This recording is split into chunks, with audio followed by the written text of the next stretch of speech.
తెలుగు రాష్ట్రాల్లో అతిపెద్ద lift manufacturer lifts ట్రై.com dealership కూడా ఇవ్వబడును. కోటి ఆశలతో వివాహ బంధంలోకి అడుగుపెట్టింది ఆ యువతి.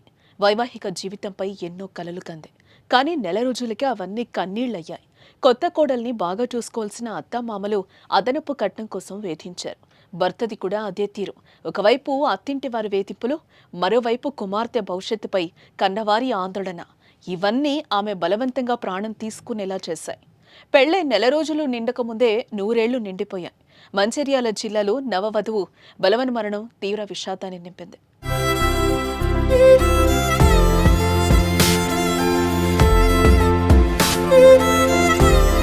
పెళ్లిళ్లు స్వర్గంలో నిర్ణయించబడతాయని పెద్దలు చెప్తూ ఉంటారు. అలా ఇద్దరు వ్యక్తులను పెళ్లి అనే బంధంతో ఒక్కటి చేయాలంటే అది ఎంత గొప్ప కార్యమో ప్రత్యేకంగా చెప్పాల్సిన అవసరం లేదు.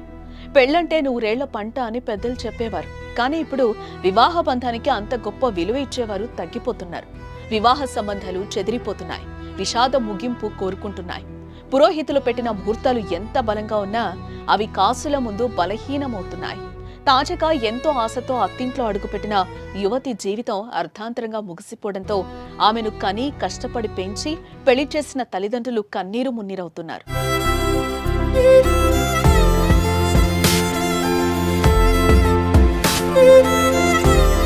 హాజీపూర్ మండలం టీకనపల్లికి చెందిన కంది కవిత శ్రీనివాస్ దంపతులు చిన్న కుమార్తె కంది శృతిని గత నెల 16న మండలంలోని గొల్లపల్లికి చెందిన ఘర్షకుర్తి సాయి కుమార్కి ఇచ్చి వివాహం జరిపించారు. కట్న కానుకల కింద 5 లక్షల రూపాయల నగదు, 9 తులాల బంగారం, వెండి ఆభరణాలు అందజేశారు. గుండె నిండా బాధతో కుమార్తెకు ఎన్నో జాగ్రత్తలు చెప్పి అత్తింటికి పంపించారు. అక్కడ ఆమె సంతోషంగా ఉండాలని కోరుకున్నారు. కానీ పెళ్లైన 3 రోజులకే అదనపు కట్నం తేవాలంటూ భర్త అత్తామామల నుంచి శృతికి వేధింపులు ఎదురయ్యాయి. పెళ్లికి అనుకున్న దానికంటే 2 లక్షలు ఎక్కువయ్యాయని వాటిని తల్లిదండ్రులను అడిగి తీసుకురావాలంటూ వేధించారు. భర్త నుంచి కూడా అదనపు కట్నం కోసం వేధింపులు ఎదుర్కొంది.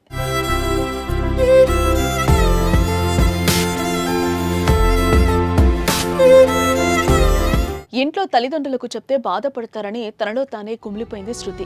అత్తింట్లో ఏదో ఒక సమాధానం చెప్తూ అలా 2 వారాలు గడిపింది. కానీ వేధింపులు ఆగకపోవడంతో ఇంట్లో విషయం చెప్పింది.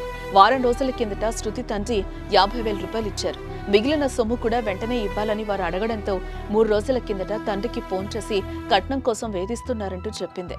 వెంటనే తల్లిదండ్రులు వెళ్లి అల్లుడితో మాట్లాడారు. ఈ నెల 20వ తేదీలోగా 2 లక్షలు ఇస్తామని చెప్పొప్పించారు.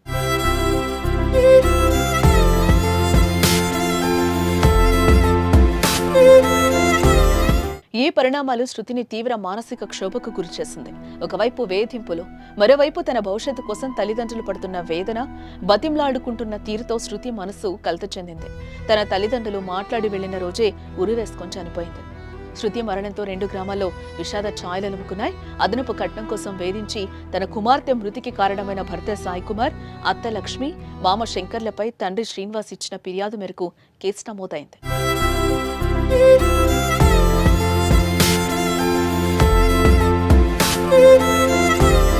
శృతి లాంటి పెళ్లైన ఆడపిల్లలు ఎందరో వరకట్న వేధింపులకు గురవుతున్నారు.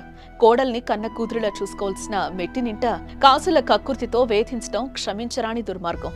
ఇలాంటి నిజమైన సంస్కృతికి ముగింపు తప్పక పలకాలి. అది అత్తింట వచ్చిన సమస్యలను నేటి వనితలు ధీటుగా ఎదుర్కోవాలి తప్ప చావుతో పరిష్కారం అవుతుందని భావించకూడదు.